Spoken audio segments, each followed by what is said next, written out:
Hello my dear students, welcome करता हूं मैं भारत पंचाली और केमिस्ट्री गुरुजी अगेन आप सबका एक बहुत ही ज्यादा इंपॉर्टेंट वीडियो में। तो आज की वीडियो में हम लोग 30 डायमंड क्वेश्चंस करने वाले हैं of the chapter electrochemistry. Selected super selected 30 question है जिसमें सारे के सारे इंपॉर्टेंट एनसीईआरटी क्वेश्चन, सारे के सारे इंपॉर्टेंट प्रीवियस ईयर क्वेश्चन को कवर किया है। इलेक्ट्रोकेमिस्ट्री में आपका जो भी इंपॉर्टेंट है, आपका नर्स्ट इक्वेशन है, आपके फैराडे लॉ है, आपके सेल है, आपका कोलरस लॉ है या फिर उनको न्यूमेरिकल है, हर एक टाइप के न्यूमेरिकल को कवर किया है और प्रीसाइज वीडियो है।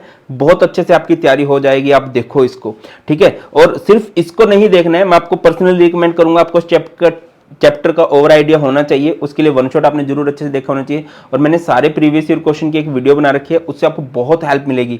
प्रीवियस ईयर क्वेश्चन देख सकते हो। और अगर आपने सब कुछ पहले से कर रखा है, सर मैंने प्रीवियस ईयर क्वेश्चन कर रखे हैं, वन शॉट देखने मुझे तो एक बार रैपिडली रिवाइज करना है, तो आपको 30 मिनट्स मिल जाएगा। जस्ट आपने सर्च करना है one shot of electrochemistry by Bharat Panchal, previous year question of electrochemistry by Bharat Panchal, या फिर 30 minutes revision of electrochemistry by Bharat Panchal. ठीक है। अब देखो बेटा, इस लेक्चर में मैं कुछ नोट्स यूज करूंगा और इलेक्ट्रोकेमिस्ट्री के और भी बहुत बढ़िया नोट्स आपके लिए बना रखे हैं। तो वो नोट्स आपको मिल जाएंगे टेलीग्राम चैनल पर, जिसका नाम है Bharat Panchal. Telegram channel Bharat Panchal sir के नाम से है, लिंक डिस्क्रिप्शन में मिल जाएगा।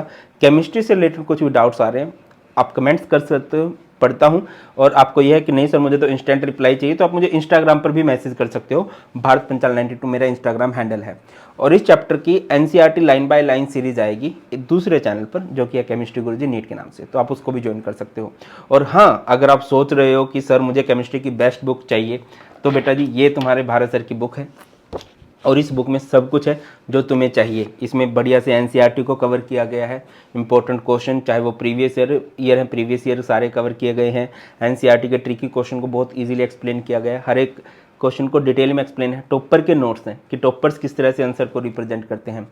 तो इस वीडियो का इस बुक के लिए भी बाइंग लिंक आपको डिस्क्रिप्शन मिल जाएगा, आप लोग चेकआउट जरूर कीजिए। सब बच्चों के पास होनी चाहिए, मुझे ये लगता है बुक। तो चलिए स्टार्ट करते हैं क्वेश्चन आंसर को। तो चलिए, सबसे पहला क्वेश्चन है हमारे पास, calculate the limiting molar conductivity of acetic acid. Acetic acid एक वीक एसिड होता है। अगर मैं इसके लिए एक्सप्रेशन लिखना चाहूँ CH3COOH के लिए, तो क्या लिखा जाएगा, CH3COO negative and H positive. आपको जो भी आपको डाटा दे रखा है, देखिए यहाँ पर आपको कुछ डाटा दे रखा है, तो आप देखोगे कि आपको CH3COO कहाँ मिल रहा है और H पॉजिटिव आपको कहाँ मिल रहा है। आप चाहो तो इनको सिंप्लीफाई करके लिख सकते हो। जैसे कि अगर आप HCl को लिखना चाहो तो HCl को क्या लिखोगे, H पॉजिटिव, और इधर आ जाएगा limiting molar conductivity of Cl negative. NaCl को कैसे लिखोगे, limiting molar conductivity of H positive plus limiting molar conductivity of Cl negative. और CH3COO सोडियम एसीटेट बोलते हैं इसको, इसको कैसे लिखोगे, CH3COO नेगेटिव एंड इधर आ जाएगा आपका Na पॉजिटिव। अब देखो बेटा जी, आपको CH3COOH के लिए चाहिए, तो ये रहा आपका CH3COO और ये रहा ओके, यहाँ पर आपका H पॉजिटिव नहीं बेटा जी, यहाँ पर आपका आएगा Na पॉजिटिव। क्या आने वाला है, Na पॉजिटिव। तो आप देखो ये रहा आपका CH3COO, ये रहा आपका H। तो इक्वेशन नंबर 1 और इक्वेशन नंबर 3 को आप सम करोगे तो आपको CH3COO और H के अलावा Na और Cl फालतू मिल जाएंगे। तो उनको निकालने के लिए इक्वेशन नंबर 2 को आप माइनस कर दोगे और यही आपने ऑपरेशन भी लगाया है। ये रही आपकी इक्वेशन नंबर 1 का डाटा, ये रहा इक्वेशन नंबर किसका डाटा भाई, 3 का डाटा, और उसमें से माइनस करोगे इक्वेशन नंबर 2 का data. Equation number 1 equation number 3 को सब प्लस किया है और माइनस करोगे इक्वेशन नंबर 2, और यहाँ पर हमारा आंसर आ जाएगा 391 Simon centimetre square mole inverse. देखो ना, यह है फर्स्ट में है 426, थर्ड में है 91, इनको जोड़ोगे और माइनस करोगे सेकंड वाला 126, तो यहाँ पर आ जाएगा आपका 391। अगले क्वेश्चन की तरफ आ जाते हैं। The cell in which the following reaction occur, एक रिएक्शन हो रही है 2Fe3 positive 2I negative 2Fe2 positive I2। E0 cell आपको दे रखा है, calculate standard gives free energy and equilibrium constant. देखिए सबसे पहले अगर आप इस रिएक्शन को ध्यान से देखो, कंपेयर कर दीजिए आयरन को आयरन से। Fe3 पॉजिटिव है 2 टाइम्स है, यानी कि यहाँ पर 6 पॉजिटिव चार्ज है, और यहाँ पर ये कितने टाइम्स है, ये भी 2 टाइम्स है, 4 पॉजिटिव चार्ज बन रहा है तो 2, और ये -2 है, इधर 0 है, तो यहाँ पर नंबर ऑफ इलेक्ट्रॉन लॉस और गेन कितने बने हैं, 2 बने हैं। तो सबसे पहले आपको यहाँ पर स्टैंडर्ड गिव्स फ्री एनर्जी निकालनी है, यानी कि आपको डेल्टा G0 निकालना है। डेल्टा G0 का फॉर्मूला क्या होगा, -NFE0 सेल, n यानी कि नंबर ऑफ इलेक्ट्रॉन लॉस और गेन 2, फैराडे कांस्टेंट कितना है इधर आपका 96,500, और E0 सेल कितना दे रखा आपको 1.10। इसको सिंप्लीफाई करोगे जो भी आंसर आएगा वो आपका जूल में आएगा। ये दे रखा है आपका जूल में आंसर -45548 जूल। आप इसको 1000 से डिवाइड करोगे तो आपका डाटा आ जाएगा किलो जूल के अंदर।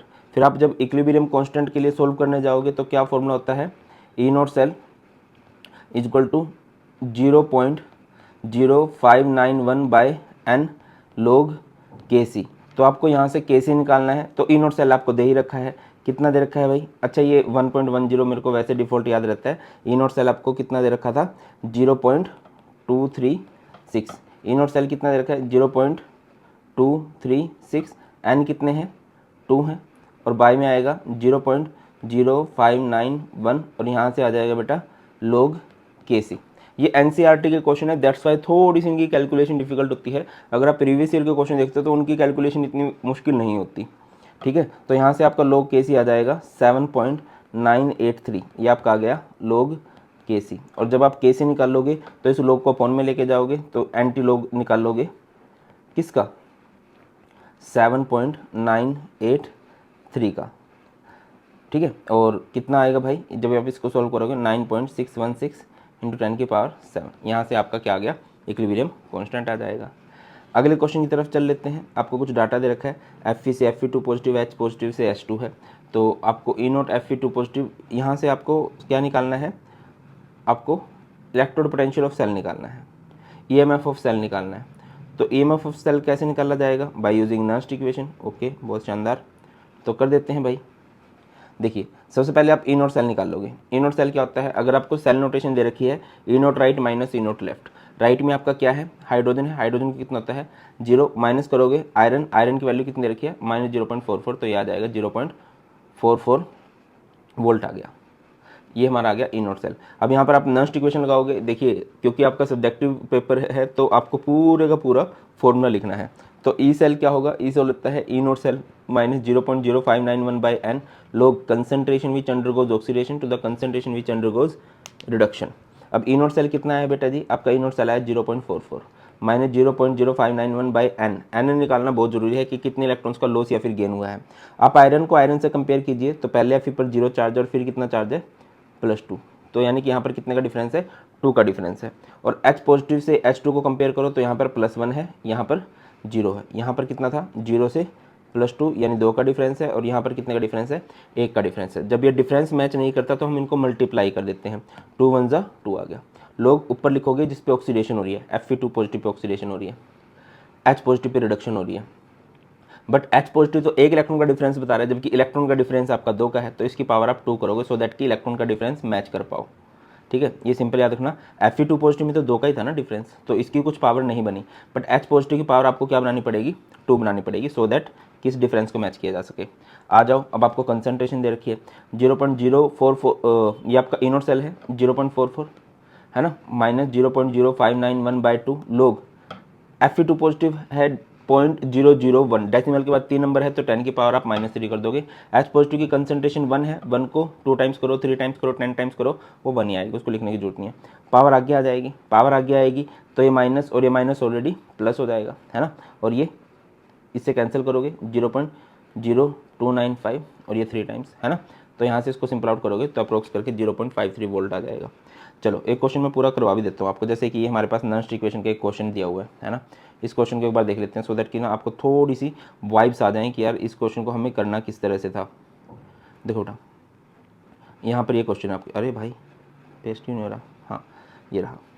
तो सबसे पहले आप यहाँ पर निकाल लोगे इनका ई नोट सेल, वो जरूरी है, तभी आप लोग क्या निकाल सकते हो? ई सेल निकाल सकते हो, EMF निकाल सकते हो। ई नोट सेल क्या होता है? ई नोट राइट माइनस ई नोट लेफ्ट। राइट में क्या है? कॉपर है। कॉपर कितना दे रखा है आपको? ऐसे फॉर्मूला लिखना है, ई नोट राइट माइनस ई नोट लेफ्ट। राइट में आपके पास कॉपर है, कॉपर की वैल्यू कितनी दे रखी है आपको? 0.34। माइनस लेफ्ट में मैग्नीशियम है, उसकी कितनी है? -2.36 वोल्ट। जब इसको सिंपल आउट करोगे तो ये 0, ये 7, ये 2.70 वोल्ट आ जाएगा। तो यहाँ से जब आप इसका EMF निकाल लोगे तो आप क्या लिखोगे? According to Nernst equation. According to Nernst equation क्या बोलते हैं नर्स्ट इक्वेशन भाई? कि जो आपका ई सेल है वो इक्वल होता है E naught cell minus 0.0591 by n log concentration which undergoes oxidation to the concentration which undergoes reduction. ठीक है, अब ई नोट सेल आपको कितना दे रखा है? ई नोट सेल आपको दिया है 2.70 minus 0.0591 by N means number of electron loss और गेन। तो देख लीजिए नंबर ऑफ इलेक्ट्रॉन लॉस और गेन कितने हैं। आप कंपेयर कीजिए मैग्नीशियम को मैग्नीशियम 2 पॉजिटिव से, तो यहाँ पर इलेक्ट्रॉन का डिफरेंस 2 का है, यहाँ पर इलेक्ट्रॉन का डिफरेंस 2 का है। तो डिफरेंस मैच कर रहा है तो वही 2 हो जाएगा। Low concentration which undergoes oxidation Mg2 positive, है ना, और रिडक्शन किस पे हो रही है, Cu2 पॉजिटिव। आ जाओ 2.70 माइनस 0.0591/2 लोग Mg2 पॉजिटिव। डेसिमल के बाद कितने हैं, 3 नंबर है तो 10 की पावर -3। डेसिमल के बाद कितने नंबर हैं, 4 नंबर है तो 10 की पावर -4 कैंसिल हो जाएगा, 10 की पावर -1 बचेगा, 10 की पावर -1 ऊपर जाएगा, 10 की पावर 1 होगा, 10 होगा, log 10 इज 1, है ना। तो ये हो जाएगा बेटा 2.70 माइनस 0.0295, जो भी आएगा वो सॉल्व करके आ जाएगा, कमेंट सेक्शन में बता देना या फिर लिख भी रखा होगा तुम्हारे लिए, ये लिखा हुआ है अप्रोक्स डाल के 2 पॉइंट कितना आ जाएगा भाई 68 वोल्ट आ जाएगा, ठीक है ना। अगले क्वेश्चन की तरफ चलते हैं। Given the standard electrode potential arrange the metals in the increasing order of their reducing power. देखिए रिड्यूसिंग पावर जो है वो ऑक्सीडेशन पोटेंशियल से आती है और रिड्यूसिंग पावर जो आती है वो ऑक्सीडेशन पोटेंशियल से आती है। रिड्यूसिंग पावर ऑक्सीडेशन पोटेंशियल से, ऑक्सीडाइजिंग पावर रिडक्शन पोटेंशियल से। आपको जो डिफॉल्ट दिया होता है वो सबका क्या दिया होगा, रिडक्शन पोटेंशियल दिया होगा। रिडक्शन पोटेंशियल से ऑक्सीडाइजिंग पावर आती है। अगर आपको इनकी रिड्यूसिंग पावर निकालनी है तो ऑक्सीडेशन पोटेंशियल लिख लो। ऑक्सीडेशन पोटेंशियल कैसे लिखा जा सकता है सर, आप इनके साइन रिवर्स कर दो ना, के पॉजिटिव कितना हो जाएगा 2.93 वोल्ट,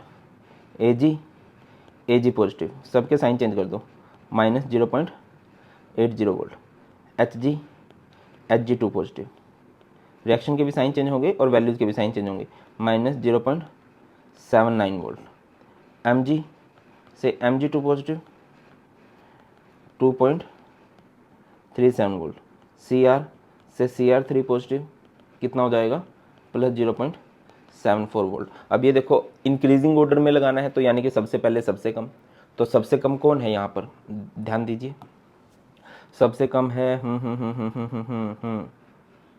आई थिंक एजी दादा, है ना, ये सबसे कम है।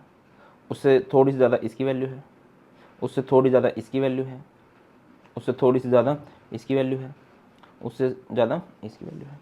तो इस तरह से ये इनकी रिड्यूसिंग पावर होगी। अगर मैं आपसे पूछूं कि ऑक्सीडाइजिंग पावर में लगाओ तो ऑक्सीडाइजिंग पावर के लिए आप इनका रिडक्शन पोटेंशियल देखते हो। रिडक्शन पोटेंशियल पता है ना किसे कहते हैं, रिडक्शन होते हुए देख रहे हो, जैसे कि रिडक्शन हो रही है। तो अब आप ये देखो कि इसमें सबसे कम वैल्यू किसकी है, ये साइन सारे चेंज हो जाएंगे, है ना। तो यहाँ पर क्या आएगा, सबसे पहले आ जाएगा के पॉजिटिव, ठीक है, और सबसे ज़्यादा कौन आएगा भाई, सबसे ज़्यादा हमारे पास आएगा एजी पॉजिटिव, कि भैया इसकी ऑक्सीडाइजिंग पावर सबसे ज़्यादा है। आगे मूव करते हैं। Calculate the potential of hydrogen electrode in contact with the solution whose pH is 10। PH अगर 10 है तो उसकी कंसंट्रेशन कितनी मानी जाएगी बेटा, उसकी कंसंट्रेशन होगी, देखिए वैसे तो पीएच का मतलब होता है negative logarithm of H positive, negative logarithm of H positive 10 है। तो ये कैसे आएगा भाई बताओ, तब हमारा पीएच आता है। और जब पीएच आपका 10 आ रहा है तो यहाँ पर आप इसकी कंसंट्रेशन कितनी मान के चलोगे, कंसंट्रेशन आप इसकी मान के चलोगे 10 की पावर -10 मोलर, ठीक है। चलो कम टू द पॉइंट। एक हाइड्रोजन की इलेक्ट्रोड है, उसको एक सॉल्यूशन में डाला गया है जिसका पीएच कितना है 10 है। रिडक्शन करके दिखाते हैं आप हमेशा डिफॉल्ट। एच पॉजिटिव ने एक इलेक्ट्रॉन लिया तो ये क्या बन गया half H2। Nernst equation apply करोगे, नर्स्ट इक्वेशन कैसे अप्लाई करते हैं, E H positive by half H2 E naught H positive -0.0591/n log 1/H positive. इसकी standard electrode potential of hydrogen 0 होता है -0.0591, इसने एक इलेक्ट्रॉन का गेन किया है 1 log 1/H पॉजिटिव, यानी कंसंट्रेशन कितनी है, पीएच अगर आपको 10 दे रखा है तो इसकी कंसंट्रेशन है 10 की -10, ये ऊपर जाएगा, ये कितना हो जाएगा प्लस का 10 हो जाएगा, आगे आएगा। तो ये सिंपल आउट करके कितना आएगा बेटा -0.591 वोल्ट आ जाएगा। अच्छा अगला क्वेश्चन है, can you store copper sulphate solution in a zinc pot. इस क्वेश्चन को थोड़ा सा विजुलाइज करके देखो कि हमारे पास एक जिंक का बर्तन है ना, एक जिंक पॉट है, ये है, ये हमारे पास जिंक का बना हुआ बर्तन है, इसमें आपने सॉल्यूशन डाल दिया कॉपर सल्फेट का, इज इट पॉसिबल। देखिए कॉपर सल्फेट को अगर मैं आयत में तोड़ूँ तो Cu2 पॉजिटिव है, SO4 2 नेगेटिव है, सॉल्यूशन है तो इसका मतलब यही है ना, Cu2 पॉजिटिव है। इसको इलेक्ट्रॉन की रिक्वायरमेंट है, क्या जिंक इलेक्ट्रॉन देगा, जिंक इलेक्ट्रॉन देगा, कोई जिंक सीरीज में ऊपर है, जिंक का ऑक्सीडेशन पोटेंशियल ज़्यादा है और कॉपर का रिडक्शन पोटेंशियल ज़्यादा है, कॉपर इलेक्ट्रॉन लेना पसंद करता है। तो धीरे धीरे जब जिंक इलेक्ट्रॉन देगा तो धीरे धीरे जो है जिंक खत्म होता जाएगा, और जब जिंक खत्म होता जाएगा तो बर्तन खत्म हो गया, और बर्तन खत्म हो गया तो सॉल्यूशन बाहर, तो इट इज़ नॉट पॉसिबल। आप ये देखो कि जिसका भी सॉल्यूशन है सॉरी, जिस जो भी आपका कंटेनर है, या आपसे पूछा जाता है कि can we use zinc spoon और silver spoon to stir the solution of copper sulphate, तो जिसका भी स्पून है, जिसका भी सॉल्यूशन है, उसका रिडक्शन पोटेंशियल ज़्यादा होना चाहिए। मतलब वो इलेक्ट्रॉन दे ना, वो इलेक्ट्रॉन ले, अगर वो लेगा तो वो सर्वाइव करेगा। अगर यही अब अच्छा पहले इस क्वेश्चन पे आते हैं, क्योंकि जिंक का बर्तन है तो जिंक कॉपर को इलेक्ट्रॉन दे देगा, तो जिंक का बर्तन सर्वाइव नहीं कर पाएगा। No zinc pot can not store copper sulphate solution because the standard electrode potential value for zinc is less.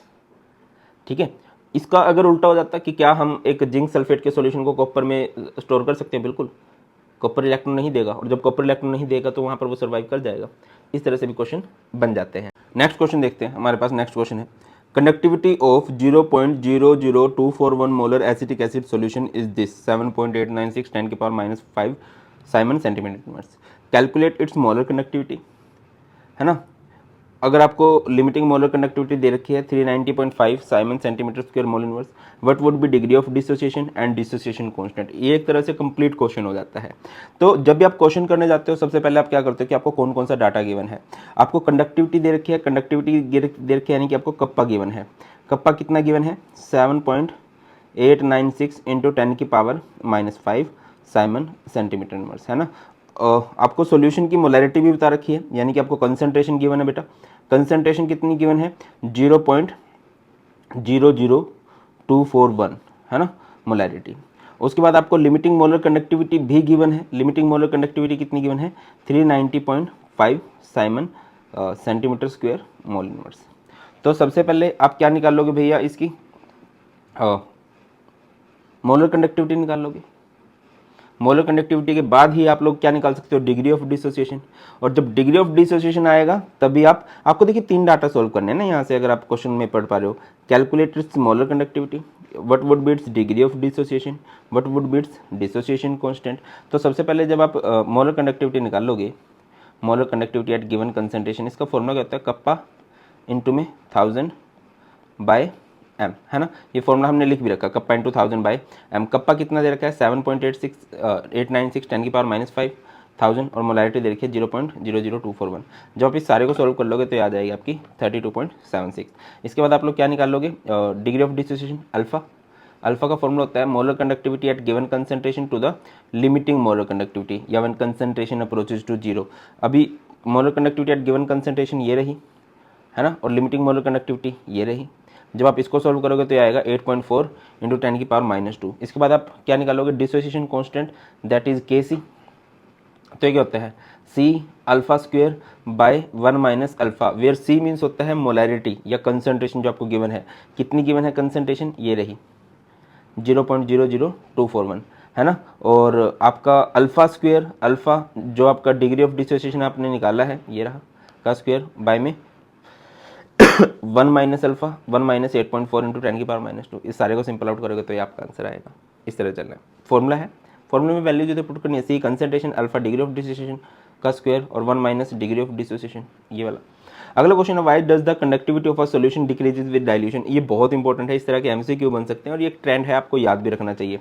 2-3 बातें मैं आपको बताता हूँ। देखिए, एक आपके पास होती है कंडक्टिविटी, कंडक्टिविटी इज कप्पा है, या फिर मैं इसको लिख देता हूँ ऐसे, कंडक्टिविटी जो है, इसको 2-3 बार पढ़ के याद कर लो। कंडक्टिविटी जो है इंक्रीज करती है with increase in concentration, concentration के साथ इंक्रीज करेगी, या फिर डाइल्यूशन जो है वो आपकी डिक्रीज होनी चाहिए। ऑन दी अदर हैंड एक होती है मोलर कंडक्टिविटी। मोलर कंडक्टिविटी क्यों होती है इसके बारे में हम और डिटेल में भी आगे पढ़ेंगे ही। मोलर कंडक्टिविटी को इस तरह से रिप्रेजेंट किया जाता है, ये कंसंट्रेशन बढ़ाने से घटती है। अगर आपको मोलर कंडक्टिविटी बढ़ानी है ना, तो कंसंट्रेशन को आपको क्या करना पड़ेगा? कंसंट्रेशन को आपको घटाना पड़ेगा और डाइल्यूशन को आपको बढ़ाना पड़ेगा, ये वाली बात है। चलिए, क्या है क्वेश्चन है, why does the conductivity of a solution decreases with dilution. Dilution से क्या होता है कि एक स्पेसिफिक वॉल्यूम के अंदर, एक गिवन वॉल्यूम के अंदर नंबर ऑफ आयंस घट जाते हैं। जब पानी मिलाओगे तो आयंस तो उतने ही रहेंगे, पानी ज़्यादा डालने से उस जगह पे आयंस कम हो जाएंगे। समझो ना, एक मीठा पानी का गिलास है ना, उतने ही मिठास में आप 2 पानी के गिलास और मिला दो तो मिठास कम हो जाएगी, वही वाली बात है।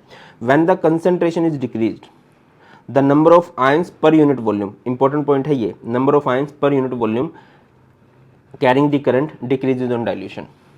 जब हम डाइल्यूशन करते हैं तो करंट कैरिंग पार्टिकल जो होते हैं, करंट कैरिंग आयन जो होते हैं वो डिक्रीज होते हैं, इसी वजह से जो कंडक्टिविटी है वो भी डिक्रीज कर जाती है। अगला क्वेश्चन है the conductivity of 0.20 molar solution of KCl at 298 kelvin is this, calculate its molar conductivity. वैसे तो आपको बता ही दिया है, स्टिल देखिए आपको मोलैरिटी दे रखी है। मोलैरिटी कितनी दे रखी है बेटा जी, आप ध्यान से देखो तो 0.20।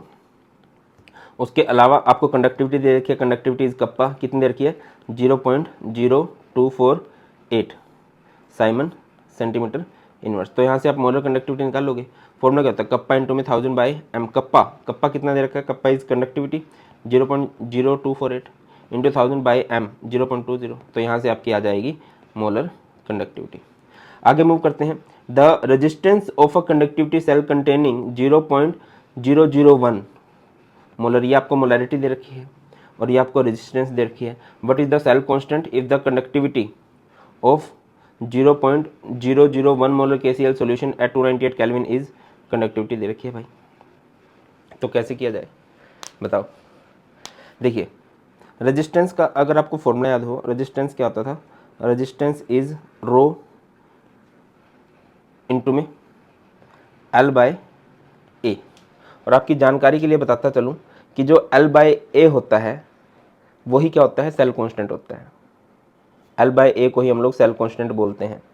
तो इस रो को उधर ले जाओ तो ये रो क्या हो जाएगा, यहाँ से अगर L बाय ए को मैंने रख लिया, ये R और ये इधर आ जाएगा 1 बाय रो। 1 बाय रो क्या होता है बेटा, 1 बाय रो इज कंडक्टिविटी यानी कि कप्पा। तो L बाय ए अगर मैंने निकालना है तो R इंटू में कप्पा हो जाएगा। यहाँ से फॉर्मूले बनाने आने चाहिए, फॉर्मूले आपको याद होने चाहिए। ये फॉर्मूला बनाया गया है, ठीक है। यानी कि रेजिस्टेंस इंटू में कप्पा अगर कर दोगे, कप्पा मीन्स कंडक्टिविटी आप कर दोगे तो सेल कांस्टेंट आ जाएगा। तो आप देखो भाई क्या क्या दे रखा है, रेजिस्टेंस आपको दे रखा है, रेजिस्टेंस आपको कितना दे रखा है बेटा जी 1500 है ना, और कप्पा कितना दे रखा है आपको 0.146। मोलैरिटी का कोई यूज़ नहीं था, वो जस्ट फॉर कन्फ्यूजन है, ठीक है। मोलर कंडक्टिविटी अगर बोलते तब यूज़ करते, बाकी सेल कांस्टेंट अगर आपको निकालना है तब उसकी कोई जरूरत नहीं है। तो L by A is cell constant. मैं आपसे एक कमेंट सेक्शन में पूछना चाहूँगा कि सेल कांस्टेंट का फॉर्मूला क्या होता है। फॉर्मूला तो पता चल गया, सिंबल क्या होता है सेल कांस्टेंट का बता देना, मुझे बड़ी खुशी होगी। अगले क्वेश्चन पे चलते हैं। How much charge is required for the reduction. Charge required होता है कि कितने इलेक्ट्रॉन्स का लॉस गेन हुआ है किसी भी रिएक्शन में। जैसे आपको कोई बोल रहा है Cu2 पॉजिटिव से Cu बनाना है। अब Cu2 पॉजिटिव से अगर Cu बनाना है तो यहाँ पर कितना है 2 है चार्ज, यहाँ पर कितना है 0 है। अब 2 से 0 में 2 इलेक्ट्रॉन की रिक्वायरमेंट होगी। चार्ज रिक्वायर्ड का फॉर्मूला होता है NF। एन कितना है, number of electron loss gain, 2 reduction करे तो गेन ही होगा। Faraday constant 9500 coulomb. MnO4 negative से Mn2 पॉजिटिव बनाना है। MnO4 नेगेटिव में Mn की ऑक्सीडेशन स्टेट देख लो ना। MnO4 नेगेटिव में Mn की अगर ऑक्सीडेशन स्टेट देखोगे, Mn को x मान लोगे, ऑक्सीजन कितने 4 -2 इज इक्वल टू -1, x ये कितना होगा -7 is equal to -1, x is equal to कितना हो जाएगा बेटा जी यहाँ से 7 आ जाएगा। 7 से 2 बनाना है तो 5 इलेक्ट्रॉन्स की रिक्वायरमेंट होगी, है ना। रिएक्शन करके दिखाओगे। Charge required is NF 5 faraday 5 into 9500। Al3 positive से Al बनाना है। Al3 पॉजिटिव से अगर Al बनाना है तो 3 इलेक्ट्रॉन की जरूरत होगी। चार्ज रिक्वायर इज NF कितनी की रिक्वायरमेंट होगी भाई 3 फैराडे की, है ना, या फिर 3 इंटू में 96500। अगर चार्ज बोल रहा है तो 9500 से भी करोगे। कई बार वो सिर्फ फैराडे में भी बोल देता है तो आपको जरूरत नहीं है आगे 9500 लिखने की, आप फैराडे में काम चला दोगे। अगला क्वेश्चन है how much charge is required for the oxidation. Oxidation करनी है H2O2 से क्या बनाना है आपको O2 बनाना है। अब H2O2 में अगर आप देखो कि O2 पे कितना चार्ज आएगा, O2 पे चार्ज आएगा 2 नेगेटिव। हाइड्रोजन को अलग करोगे ना तो वहाँ से O2 बनाना है तो ये 2 इलेक्ट्रॉन का लॉस करेगा, ये 2 इलेक्ट्रॉन जाएंगे इससे। तो charge require is NF 2 Faraday. अच्छा ये 1 मोल के लिए डाटा, अगर यही इसको 10 मोल बोल दे तो इसको 10 से मल्टीप्लाई कर देंगे ना पूरी की पूरी रिएक्शन को। हाफ मोल बोल दे तो पूरी रिएक्शन को हाफ से मल्टीप्लाई कर देंगे और जितना उस तरह से देख लेंगे। FeO से आपको Fe2O3 बनाना है। FeO में Fe पे अगर आप देखो तो कितना चार्ज है Fe2 पॉजिटिव आएगा। FeO को ब्रेक डाउन कर दो ना, Fe2 पॉजिटिव हो जाएगा, ऑक्सीजन 2 नेगेटिव हो जाएगा। और Fe2O3 में अगर आप देखो तो Fe पे कितना चार्ज आएगा 3 पॉजिटिव। Fe2 पॉजिटिव को अगर आपको Fe3 पॉजिटिव बनाना है तो 1 इलेक्ट्रॉन का लॉस होगा। Charge require is NF 1 Faraday 1 into 9500 आ जाएगा।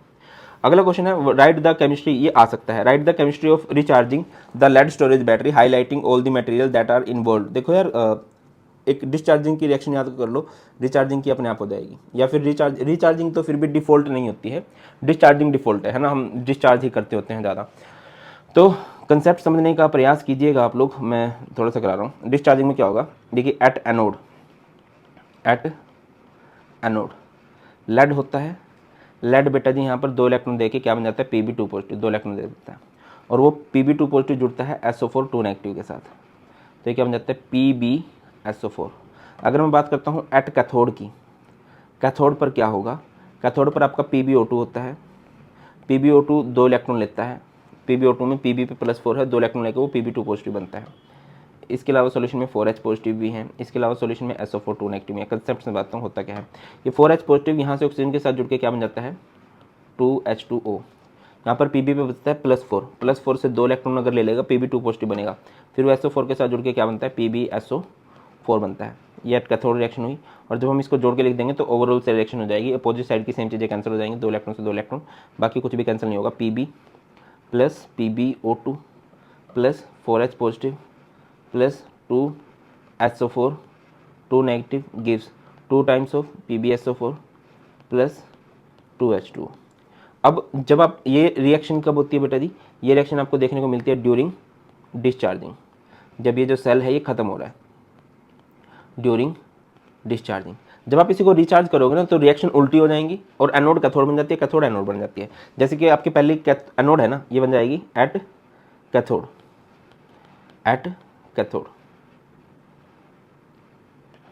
तो कर दीजिए सर कैथोड में क्या होगा, और रिएक्शन उल्टी, ये बन जाएगा PbSO4 plus 2 electron gives Pb plus SO4 2 negative. At anode पर क्या होगा, एनोड पर कैथोड वाली रिएक्शन होगी और उल्टी होके ये बन जाएगा PbSO4 plus 2H2O gives PbO2 plus 2 electron plus 4H positive plus SO4 2 negative. इन दोनों को जोड़ के लिख दो, जब आप इन दोनों को जोड़ के लिखोगे तो सम भी उल्टा, 2 PbSO4 2 इलेक्ट्रॉन से 2 electron cancel, 2 PbSO4 plus 2H2O gives Pb plus PbO2 plus 4H positive plus 2SO4 2 negative. Getting my point और नोट, ये हमारी रिएक्शन है ड्यूरिंग रिचार्जिंग। क्लियर होती है बात, आगे मूव करना भी चाहिए। अगला क्वेश्चन है, अच्छा यहाँ पर कुछ यूजेस हैं आपको पता होना चाहिए। H2, ये डाटा ही है वैसे क्वेश्चन की फॉर्म में आता है। H2O2 फ्यूल सेल जो है उसको यूज़ किया गया था अपोलो स्पेस प्रोग्राम्स के अंदर। इसमें जो फ्यूल्स हैं कौन कौन से यूज़ किए जा सकते हैं, हाइड्रोजन, मीथेन, मिथेनॉल। फ़ायदा क्या है इसका, दे आर पोल्यूशन फ्री, है ना, और इनकी जो एफिशिएंसी है अबाउट 70% है। इसके अलावा हमारे पास जो ऑर्डिनरी मेथड हैं उनकी एफिशिएंसी मैक्सिमम 40% है। एफिशिएंसी बोले तो कि अगर आपने 100 ग्राम फ्यूल का यूज़ किया है उसमें से 70 ग्राम से बिजली बनेगी और 30 ग्राम से साइड प्रोडक्ट होगा। और फ्यूल सेल का जो साइड प्रोडक्ट होता है वो पोल्यूशन फ्री है, पानी बनता है। ऑन दी अदर हैंड जो हमारे थर्मल पावर प्लांट है उसमें आपने 100 ग्राम फ्यूल का यूज़ किया तो 40 ग्राम से आप बिजली बना पाओगे, 60 ग्राम से पोल्यूशन फैलेगा, और पोल्यूशन भी स्मोक, डस्ट वो बहुत ज़्यादा जो हमारे लिए हार्मफुल है ना। इसके बाद बढ़ते हैं मर्करी सेल। मर्करी सेल कौन से होते हैं, जो बटन सेल होते हैं, है ना। इनका यूज़ किया जाता है कहाँ पर, low current devices like hearing aids, watches, toys के अंदर, है ना। और इनका जो पोटेंशियल है वो थ्रू आउट कॉन्स्टेंट रहता है क्योंकि नॉन आयनिक रिएक्शंस होती हैं इनके अंदर। ऑन दी अदर हैंड अगर मैं बात करता हूँ लेड स्टोरेज बैटरी जो हमारे इन्वर्टर में यूज़ की जाती है ना, घरों के अंदर, या फिर ऑटोमोबाइल जितने भी होते हैं, कार है, ट्रक है, बाइक है, जो भी चलते हैं, है ना, बिजली से, तो उनके अंदर इसका यूज़ किया जाता है। इसके अलावा जो ड्राई सेल है, ड्राई सेल जिसको हम पेंसिल सेल भी बोलते हैं, उसका यूज़ किया जाता है रिमोट्स के अंदर, रेडियोज़ के अंदर, टॉयज़ के अंदर, इस तरह से उसका यूज़। नेक्स्ट क्वेश्चन देखते हैं। नेक्स्ट क्वेश्चन है हमारे पास, calculate standard Gibbs free energy and log Kc for the following cell, Ni2Ag positive, nickel 2 positive, 2Ag, है ना। आपको स्टैंडर्ड रिडक्शन पोटेंशियल दे रखे हैं। तो सबसे पहले आपको ई नोट सेल निकालना पड़ेगा। ई नोट सेल क्या होता है, ई नोट अगर आपको सेल नोटेशन दे रखी है तो ई नोट राइट माइनस ई नोट लेफ्ट, और अगर आपको सेल नोटेशन नहीं दे रखी है तो ई नोट आप लिखोगे जो रिडक्शन शो कर रहा है माइनस ई नोट जो ऑक्सीडेशन शो कर रहा है। कंपेयर कर दीजिए निकल को निकल से, तो आप देखोगे कि इस पर कितना चार्ज आ रहा है, +2, तो इस पर कौन सी रिएक्शन हो रही है, ऑक्सीडेशन, और इस पर कौन सी रिएक्शन हो रही है, रिडक्शन। तो रिडक्शन यानी कि Ag की वैल्यू है 0.80, माइनस करोगे जिस पे ऑक्सीडेशन हो रही है दैट इज निकल पे कितना है, -0.25। जब आप इस सारे को सिंप्लीफाई करोगे तो कितना आ जाएगा, 1.05 वोल्ट आ जाएगा। तो सबसे पहले आप डेल्टा जी नोट निकाल लोगे। डेल्टा जी नोट का फॉर्मूला क्या होता है, -NF ई नोट सेल, है ना।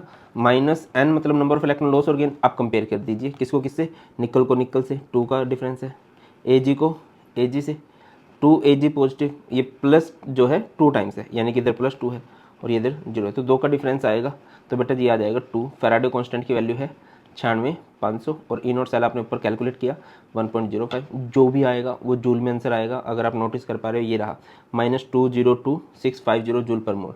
आप इसको 1000 से डिवाइड कर दोगे तो आपका आंसर आ जाएगा किलो जूल में -202.650। अगले पे आ जाओ भाई। उसके बाद आपको क्या निकालना है, इक्विलिब्रियम कांस्टेंट लॉग के सी निकालना है। तो इसका फॉर्मूला बनता है E naught cell is equal to 0.0591/n log Kc।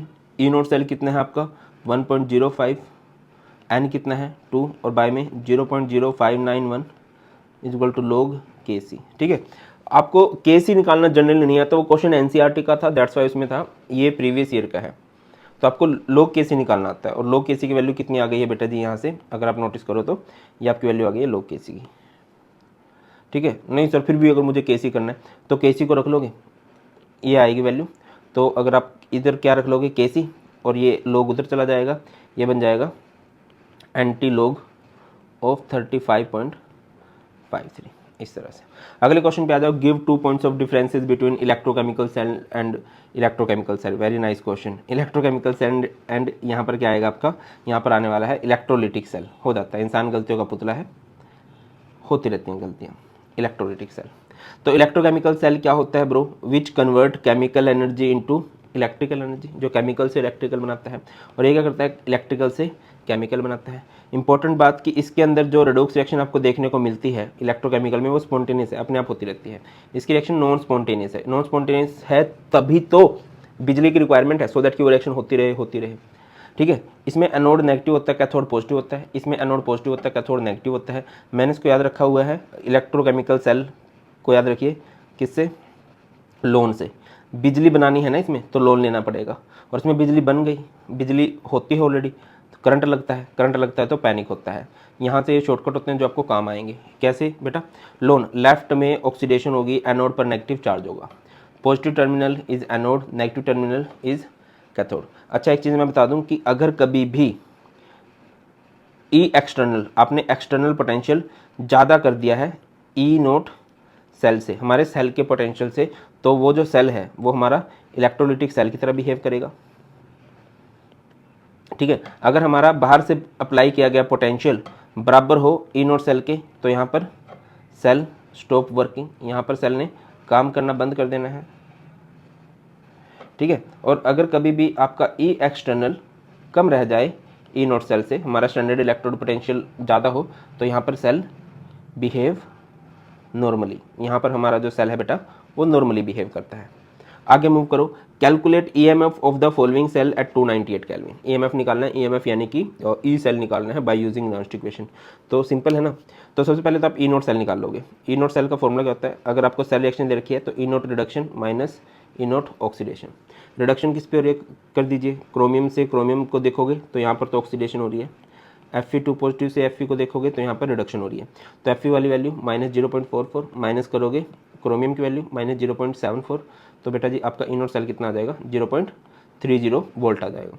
Nernst equation लगाओगे, क्या होती है Nernst equation, E cell is equal to E naught cell -0.0591/n log oxidation by reduction. E naught cell कितना है बेटा 0.30 -0.0591/n, n means number of electron loss और gain. देखो बेटा जी, देखो अगर मैं इसकी सेल नोटेशन की बात करता हूँ, सेल नोटेशन कैसे होती है इसकी, Cr से Cr3 positive, salt bridge Fe2 positive से Fe, यहाँ से भी आप डिफरेंस निकाल सकते हो। जैसे कि यहाँ से Cr पे देखोगे तो 3 है, Fe पे देखोगे तो 2 है। जब इलेक्ट्रॉन का डिफरेंस मैच ना करे तो उनको मल्टीप्लाई कर देते हैं।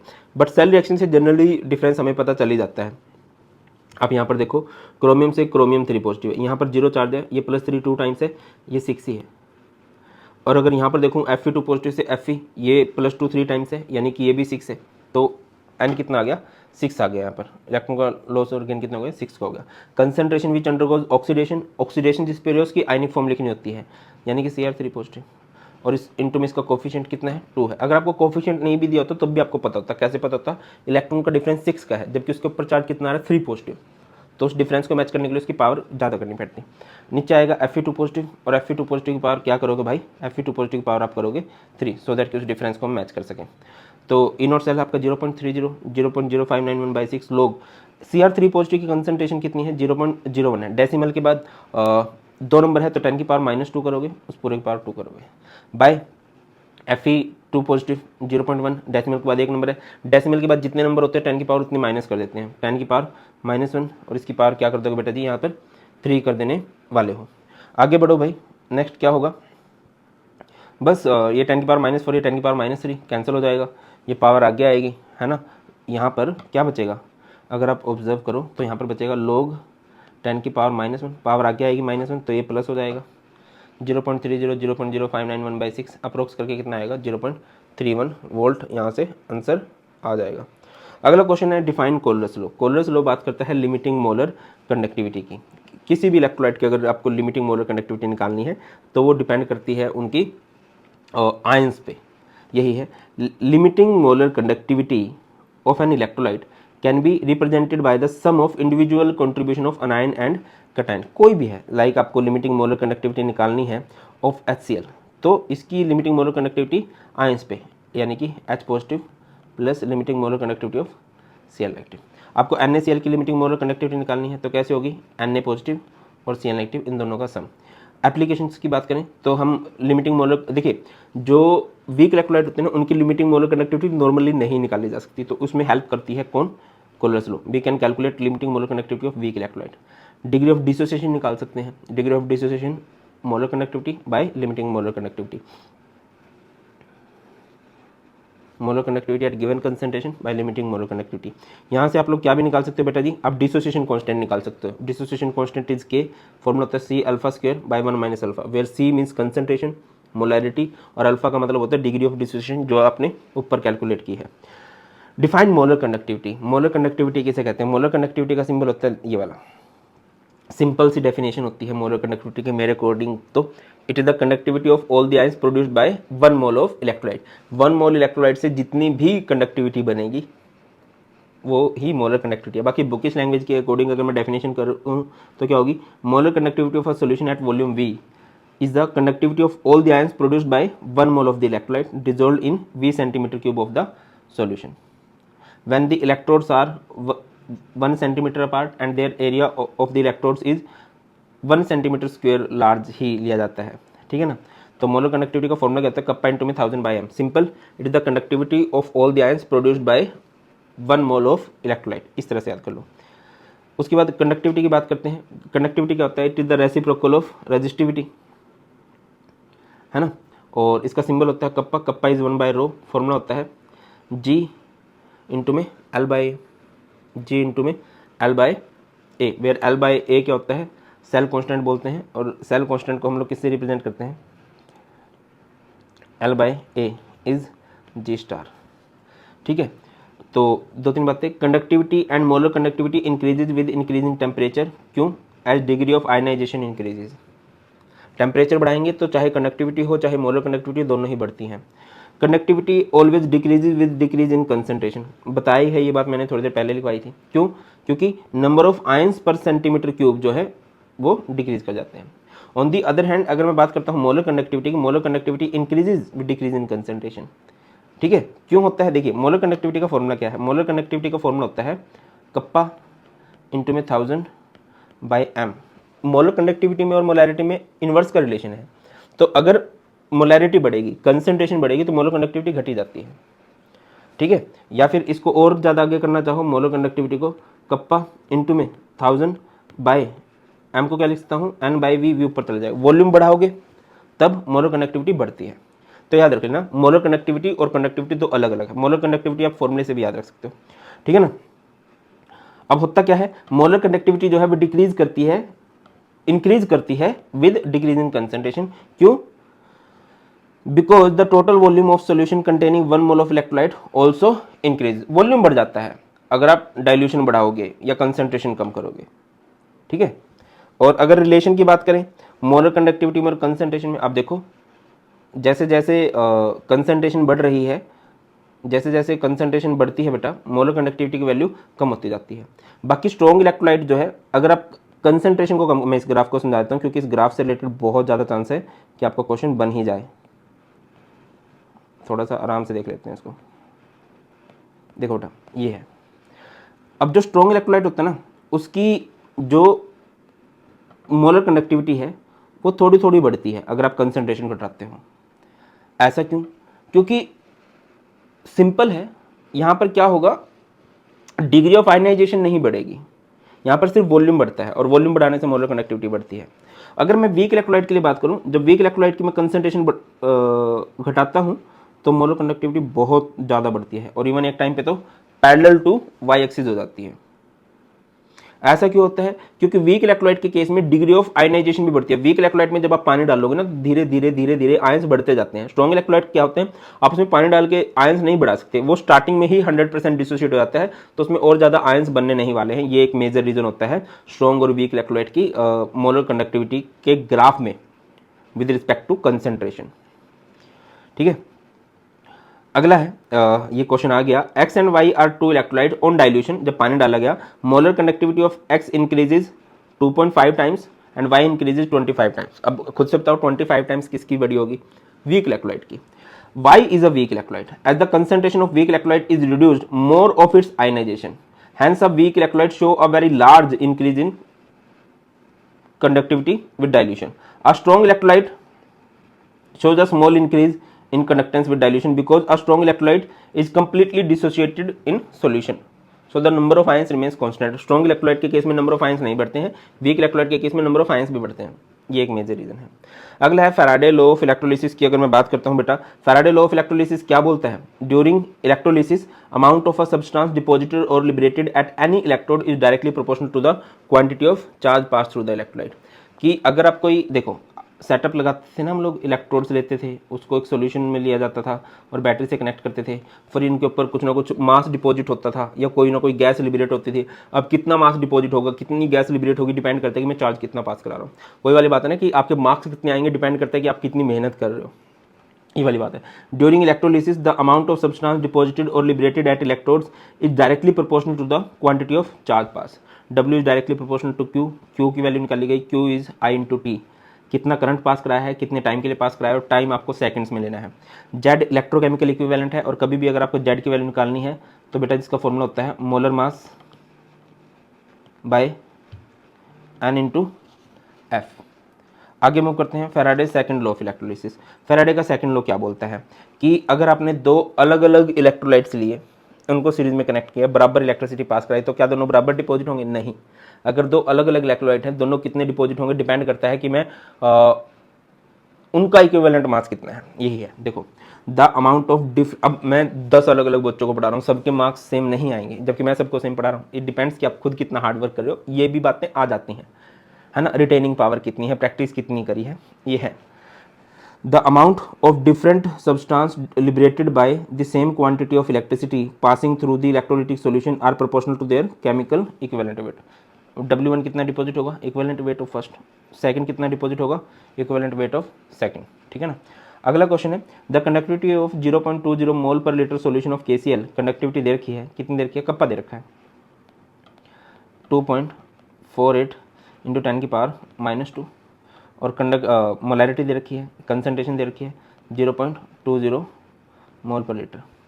आपको मोलर कंडक्टिविटी निकालनी है, डिग्री ऑफ डिसोसिएशन निकालना है। सबसे पहले तो देखो ओके, तो यहाँ से ना लिमिटिंग मोलर कंडक्टिविटी निकाली जा सकती है KCl की, है ना। Limiting molar conductivity of KCl क्या हो जाएगा? K पॉजिटिव और Cl वाले को जोड़ दोगे, 73.5 प्लस 76.5, तो जो भी आएगा मैं जोड़ भी देता हूँ। ये 5, ये 3 और 6, 9 और 1 10, 0 7 7 15, मेरे हिसाब से 150 आ जाएगा। बाकी मेरा मैथ ऐसे ही है, तुम देख लेना, मेरे हिसाब से तो 150 ही आएगा। ठीक है, चलो तो सबसे पहले हमें क्या निकालना है बेटा जी? यहाँ पर मोलर कंडक्टिविटी का फॉर्मूला क्या होता है? कप्पा इंटू में 1000 by m। Kappa is conductivity, ये रही, ये 1000 बाई m। मोलैरिटी कितनी देर की? ये रही। तो यहाँ से आपकी क्या आ गई? मोलर कंडक्टिविटी आ गई एट गिवन कंसंट्रेशन। इसके बाद डिग्री ऑफ डिसोसिएशन क्या होता है? Molar conductivity at given concentration to the limiting molar conductivity. Concentration पे कितनी आई थी? 124, और लिमिटिंग 150 कर दोगे 0.82 आ जाएगा। ये फ्रैक्शन आती है, अगर आपसे परसेंटेज पूछ ले तो इसको 100 से मल्टीप्लाई कर दोगे बेटा, 82% आ जाएगी degree of dissociation. Next question देखते हैं। Calculate the mass of Ag deposited at cathode when a current of 2 ampere was passed through a solution of AgNO3 for 15 minutes. आपको ये बताना है कि कितना मास ऑफ Ag डिपॉजिट होगा। Obviously यहाँ पर फैराडे के फर्स्ट लॉ का यूज़ किया गया है। तो बेटा जी कैसे करने वाले हो इसको, आप AgNO3 को फर्स्ट ऑफ ऑल आयंस में ब्रेक डाउन कर लो। AgNO3 को जब आप आयंस में ब्रेक डाउन करोगे तो ये हो जाएगा Ag positive NO3 negative, deposit metal होगी तो मेटल Ag पॉजिटिव है, एक इलेक्ट्रॉन लेगी और एक इलेक्ट्रॉन लेके वो डिपॉजिट हो जाएगी। करंट आपको कितना दिया गया है बेटा जी, आप ध्यान से देखो क्वेश्चन में दिया है 2 एम्पियर, टाइम दिया है 15 मिनट्स। मैंने आपको बोला था कि टाइम को आपको सेकंड में कन्वर्ट करना पड़ेगा, ये दैट इज 900 सेकंड। डब्ल्यू का फॉर्मूला क्या है, Z, Z into I into T, where Z is electrochemical equivalent, I is current, T is time. Z का फॉर्मूला क्या होगा, molar mass by N into F, I into T. Molar mass कितना है 108 होता है, silver का पता होना चाहिए, वैसे गिवन होगा। इलेक्ट्रॉन का लॉस गेन 1 का, फेराडे कांस्टेंट 9500, आई 2 एम्पियर है, टाइम कितना है 900 सेकंड है, और यहाँ से आ जाएगा 2.014 ग्राम ऑफ सिल्वर। अगला क्वेश्चन है, अ सॉल्यूशन ऑफ निकल nitrate is electrolysed between platinum electrodes using a current of 5 ampere for 20 minutes, but mass of निकल विल बी डिपॉजिटेड। तो सबसे पहले वही जो आपको सॉल्यूशन दिया गया है उसको आयंस में ब्रेक डाउन कीजिए। NiNO3 ट्वाइस है, यानी कि इधर से Ni पे कितना चार्ज आएगा 2 पॉजिटिव, और NO3 2 टाइम्स है नेगेटिव। मेटल डिपॉजिट होती है, Ni2 पॉजिटिव क्या करेगा 2 इलेक्ट्रॉन का गेन करेगा और वो निकल बन के डिपॉजिट हो जाएगा। ठीक है, अब यहाँ से आपको क्या करना है, W इज इक्वल टू जिट और molar mass by N into F, I into T. Molar mass कितना दिया है 58.7, N 2, फैराडे कांस्टेंट है 9500, आई 5 एम्पियर ऑफ करंट है और 20 मिनट्स के लिए है, सेकंड में कन्वर्ट कर लेंगे 60, तो यहाँ से आ जाएगा 1.825 ग्राम। नेक्स्ट क्वेश्चन है, when a steady current of 2 ampere was pass through 2 electrolytic cell. जब 2 इलेक्ट्रोलिटिक सेल हैं तो यहाँ पर फैराडे का सेकंड लॉ, थोड़ा सा टाइम देना अपने आप को सोचने का और बहुत ईजिली ये क्वेश्चन हो जाते हैं। क्वेश्चन है ए एंड बी कंटेनिंग, क्या कंटेन करते हैं, electrolyte zinc sulphate and copper sulphate. 2 electrolyte है zinc sulphate and copper sulphate, connected in series. 2 gram of copper were deposited at cathode of cell B. How long did the current flow, what mass of zinc. तो पहले वाले से आपको how long did current flow आप time निकालोगे और दूसरे वाले में डाटा पुट कर दोगे। देखो करना कैसे है, आपको दे क्या क्या रखा है। सबसे पहले मास दे रखा है 2 ग्राम ऑफ कॉपर डिपॉजिट हुआ है, W इज 2 ग्राम। ठीक है, और स्टार्टिंग में ही बता देता है करंट कितना है 2 एम्पियर है। अब कॉपर सल्फेट है, एक तरफ जिंक सल्फेट है, जिंक सल्फेट को तोड़ लो पहले तो आयंस में, जिंक सल्फेट का बाकी बाद में यूज़ है। जिंक सल्फेट को तोड़ लो तो ये टूट जाएगा, Zn2 पॉजिटिव SO4 2 नेगेटिव। तो जब जिंक डिपॉजिट होगा तो वो 2 इलेक्ट्रॉन का गेन करेगा और तब जाके जिंक डिपॉजिट होगा।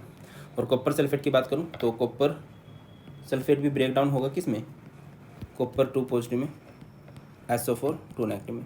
तो कॉपर 2 पॉजिटिव क्या करेगा 2 इलेक्ट्रॉन का गेन करेगा और वो कॉपर बन के डिपॉजिट हो जाएगा, ऐसा। तो इसके बाद क्या होगा भाई, बहुत सही है। तो W इज इक्वल टू क्या होता है बेटा, जिट, कॉपर के लिए सोल्व करो, यहाँ से टाइम निकाल लोगे, Z molar mass by N into F, I into T. तो यहाँ से T निकाल लोगे आप लोग, टाइम आ जाएगा आपका।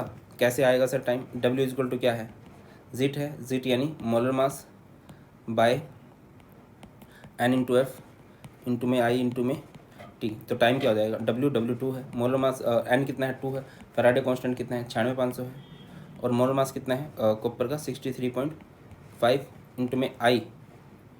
कितना करंट पास कराया गया है भाई, 2 एम्पियर ऑफ करंट पास कराया गया है। टाइम तो चलो निकालेंगे, यहाँ से जब आप सोल्व करोगे तो बेटा जी आ जाएगा 3040 सेकेंड। इस सारे डाटा को आप दूसरी इक्वेशन में पुट कर सकते हो, यानी कि किसके लिए, जिंक के लिए। जिंक के लिए आपको मास डिपॉजिट टाइम तो आ गया, कितना आ गया, टाइम आ गया आपका 3040 second. W is equal to Z होगा, जिट क्या होता है molar mass by N into F into में I into T. Molar mass copper का कितना आएगा, जिंक के लिए सॉल्व करें, जिंक का कितना आएगा 65, आई कितना है 2 एम्पियर करंट है, कितने टाइम के लिए 3040 सेकंड के लिए, और यहाँ पर N 2 है, फैराडे कांस्टेंट 96500 है। ठीक है, ये तरीका भी होगा। पहले W इज इक्वल टू जिट का फॉर्मूला निकाल लगा के टाइम निकाल लिया कॉपर वाली इक्वेशन से, और फिर वो टाइम पुट कर दिया जिंक वाली इक्वेशन में W इज इक्वल टू जिट करके। या फिर आप दूसरा भी क्या भी कर सकते हो, मैं आपको बताता चलूँ। मास सेकंड लॉ की इक्वेशन लगाओगे, सेकंड लॉ की इक्वेशन क्या बोलती है, मास of zinc deposit equivalent mass of zinc, mass of copper deposit equivalent mass of copper. Mass of zinc deposit हमें नहीं पता, मास ऑफ कॉपर डिपॉजिट हमें पता कितना है 2 ग्राम है। इक्विवेलेंट मास कैसे निकलता है, उनके मोलर मास को N से डिवाइड कर देते हैं तो इक्विवेलेंट मास आ जाता है। तो इसका इतना आएगा, इसका इतना आएगा, और यहाँ से सॉल्व करके देख लो तब भी इतना ही आएगा, और वहाँ से सॉल्व करोगे देखोगे तब भी इतना आएगा। अगला है represent the galvanic cell in which the reaction dash dash reaction takes place. तो यार किस तरह से रिप्रेजेंट करते हैं? Oxidation, salt bridge, reduction. देखिए क्वेश्चन है represent the galvanic cell in which the reaction Zn plus Cu2 positive give Zn2 positive plus Cu। इसको कैसे करना है हम लोगों ने? किस तरह से होता है भाई? जब भी सेल नोटेशन होती है ऑक्सीडेशन, सॉल्ट ब्रिज, रिडक्शन। तो आप ये देखो कि ऑक्सीडेशन किस पे हो रही है बेटा जी, ध्यान से देखोगे तो जिंक से जिंक 2 पॉजिटिव हो रहा है, ये ऑक्सीडेशन है, तो जिंक से जिंक 2 पॉजिटिव। और रिडक्शन किस पे हो रही है भाई? अगर आप रिडक्शन करना चाहो तो रिडक्शन किस पे हो रही है? कॉपर 2 पॉजिटिव से कॉपर। तो इस तरह से लिखते हैं। अगला क्वेश्चन है write the cell reaction and calculate the EMF of the following cell. Cell reaction लिखनी है भाई, सबसे पहले तो उसकी सेल रिएक्शन लिख लो। सेल रिएक्शन कैसे लिखा जाता है अगर सेल नोटेशन दे रखी हो तो? जो सॉल्ट ब्रिज है, अब इसके लेफ्ट में है Sn, Sn से Sn2 पॉजिटिव बन रहा है, तो राइट में लिख दो Sn2 पॉजिटिव। अब दूसरी साइड आओ, सॉल्ट ब्रिज के लेफ्ट में क्या है? H positive. लेफ्ट में लिखा जाता है, राइट में लिखा जाता है। इधर आपका आ जाएगा H2। बैलेंस करने के लिए इसको 2 टाइम्स ले लेना। तो इस तरह से आप लोगों ने सेल रिएक्शन लिख दी है। इस तरह से ही लिखनी है, इस तरह से ही लिखनी थी, ठीक है ना? किस तरह से कि जो लेफ्ट है वो लेफ्ट में लिखा जाएगा और जो राइट है वो राइट में लिखा जाएगा।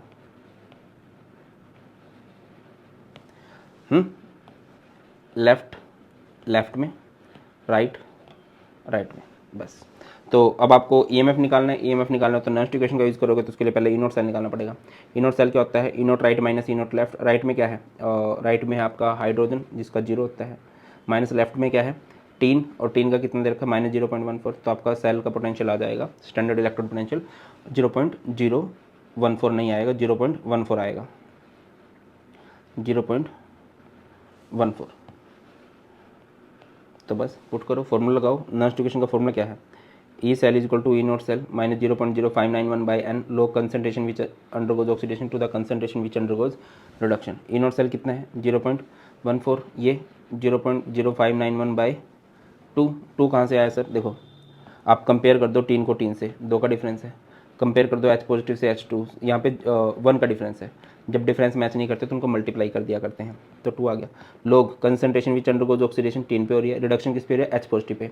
मैंने बोला था अगर ये डिफरेंस मैच नहीं कर रहा, जैसे इस पे पॉजिटिव है बट ये तो 2 टाइम्स है, तो इसकी पावर आप 2 कर दोगे, ठीक है। 0.14 माइनस 0.0591 बाई 2 लोग, इसकी कंसंट्रेशन कितनी है? 0.004। H पॉजिटिव की कंसंट्रेशन है 0.020, इसकी पावर 2 करोगे तो आप देखोगे कि ये कैंसिल हो जाएंगे, और यहाँ से 0.14 माइनस 0.591 बाई 2 0.0295 आएगा, और ये आपका इन द एंड आ जाएगा 0.1105 वोल्ट। तो ये हैं सारे के सारे इसके क्वेश्चंस।